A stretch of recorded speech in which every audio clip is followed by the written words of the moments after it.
wa kane Rusama itariki 6 niho hugururwa icese ca mbere mu buryo bw'umwihariko ca koperative y'abakenyezi b'abisilamukazi biyemeje iterambere mu kibano no mu gihugu.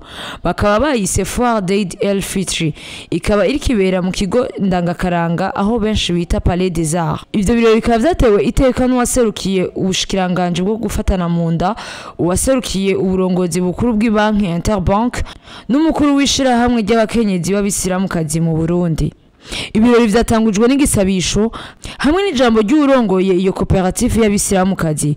Nawe mu ijambo ryiwe yateye intege abateguye iyo foire, yongera aranabemerera ko agiye kubashigikira mu bikorwa vyabo vy'iterambere.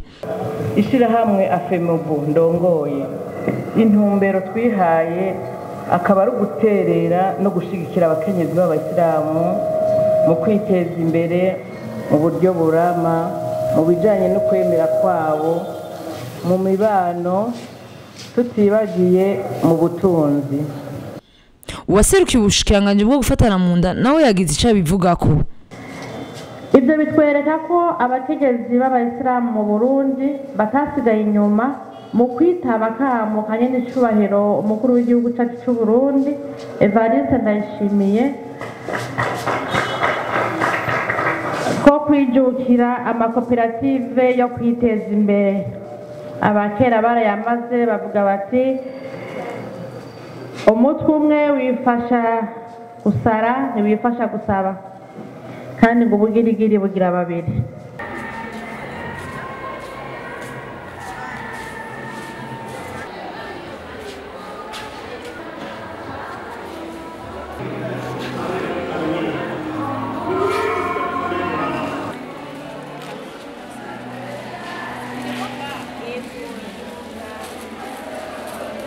Banyakubahwa bashitsi bahire, nk'uko mubizi kuva kera narindi mu bihe by'iminsi mukuru umukenyezi yararondera inzimano y'abashitsi, akambara akaberwa, akanategura aho yakirira abashitsi. Ni kuri iyo mvo koperative y'abakenyezi b'abayisilamu yateguye iri hayanishwagurisha kugira ifashe umukenyezi w'umwisilamukazi kwitegurira umunsi mukuru wa Eid el-Fitr. Mu gusozera ivyo birori abateguye iyo foire bashoboye gutanga ubuganuke ku bashitsi biteka bari bahageze. Bongera banabaha akaryo ko kugenzura baraba ibidandazwa biriko biradandarizwa aho muri iryo hayanisha.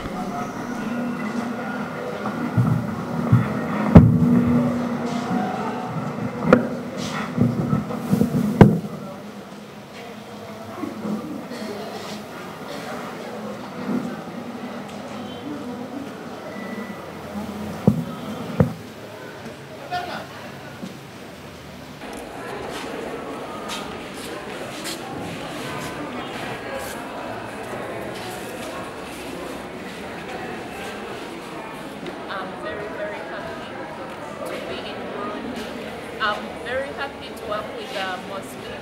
I appreciate the Muslim community.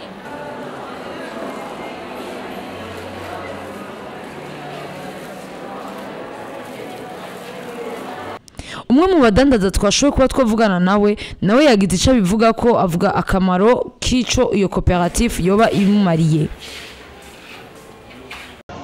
Akamo baduteye muri koperative comme les femmes musulmanes twarakitaje n'abatari abamizimani, byatumye tumenyana n'abandi abamizimani canke abandi bagore twahora tugurisha ibintu peut-être mu mazu canke imbere y'inzu zacu, kandi cyangwa usanga ari ibindi bintu dukora n'intoki zacu. Par exemple utuntu umuntu yikorera, ugasanga umuntu yarafite talent atayizi, ko yaje mu bandi bakenyezi akabona ibintu bariko baragurisha n'ibindi bintu bafise, nawe ukabuze utuntu hora ukora ushobora kugira kuvanga nk'uturungo, kuvanga nk'ibinye bimotesha mu nzu, ugasanga urageresa abandi ntibari babizi, mugabo ko muwe wagona wicari muhira ubifite ugasanga urabiberetse.